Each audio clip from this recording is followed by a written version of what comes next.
State capture, a form of systemic political corruption, where private interests significantly influence a state's decision-making processes for personal gain, has been a central theme in South African politics.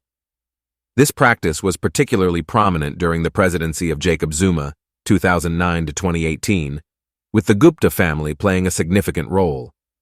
This essay explores the history of state capture in South Africa, its impact on various industries, its relationship to South Africa's unemployment and power outages, and the hope for a better future. State capture profoundly influenced several industries, notably those connected with state-owned enterprises like Eskom and Transnet. The Gupta family, closely associated with Zuma, reportedly used their influence to secure lucrative contracts, make key appointments, and divert state resources for personal gain. Eskom, the state-owned power utility, found itself at the center of corruption scandals involving the Guptas. The family secured coal supply contracts for their company, Tegeta Exploration and Resources, even when the coal quality was questionable. Additionally, Gupta influence allegedly dictated appointments to Eskom's board and executive team, leading to mismanagement and operational inefficiencies, resulting in the current power shortages and rolling blackouts across the country. Similarly, Transnet, responsible for South Africa's rail, port, and pipeline infrastructure, fell prey to state capture. Dubious procurement contracts, such as the overpriced acquisition of locomotives, were awarded to Gupta-linked companies. This led to financial losses for Transnet and operational inefficiencies that negatively impacted the broader economy. Corruption and state capture have created an environment of economic instability and investor wariness, exacerbating South Africa's unemployment crisis. The mismanagement of state-owned enterprises has also resulted in a lack of necessary infrastructure development, contributing to ongoing power outages. The African National Congress, ANC, currently the governing party, played a significant role in ending apartheid, but has been implicated in the state capture scandal. The Democratic Alliance, DA, the official opposition party, has its roots in the Progressive Party, the only party to vote against the establishment of apartheid in 1948. The ANC's liberation legacy has been tarnished by allegations of corruption, whereas the DA has struggled to transform its image and voter base to be more representative of South Africa's majority black population. In response to the widespread public outcry against corruption and state capture, President Cyril Ramaphosa of the ANC established the Zondo Commission in 2018. This judicial inquiry into allegations of state capture, presided over by Deputy Chief Justice Raymond Zondo, has been tasked with investigating these allegations and recommending legal and political remedies.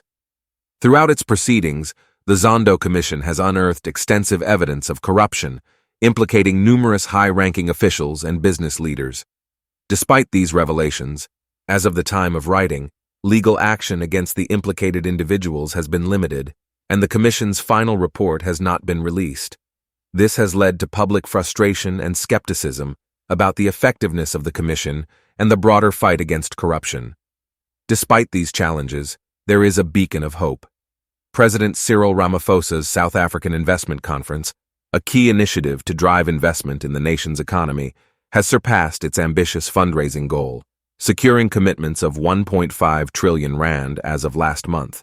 This achievement demonstrates a robust vote of confidence in South Africa's potential, exceeding the initial target of attracting 1.2 trillion rand in new investments over 5 years.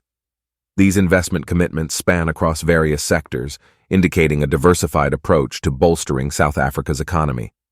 Such substantial economic engagement, particularly in the aftermath of the state capture era, signals a renewed belief in the country's economic prospects.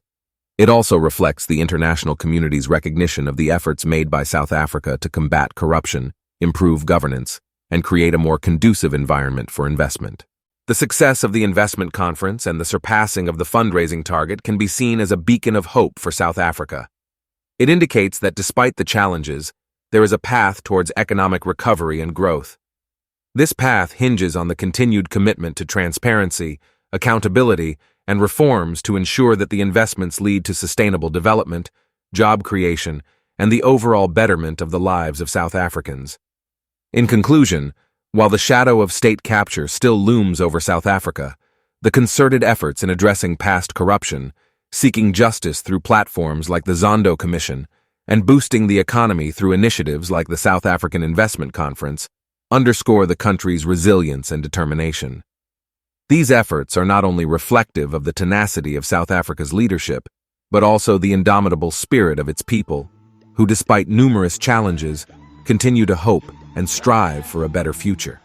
However, it's crucial to acknowledge that the journey towards full recovery will be long and arduous.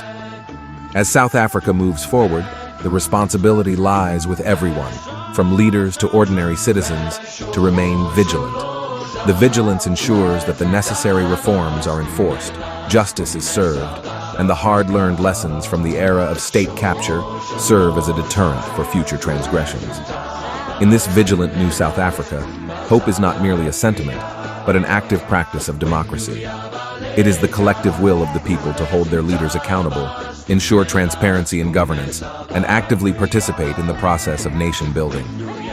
This watchful hope can guide South Africa as it turns a new leaf in its history, working to build a future defined not by corruption and state capture, but by integrity, justice, and inclusive progress.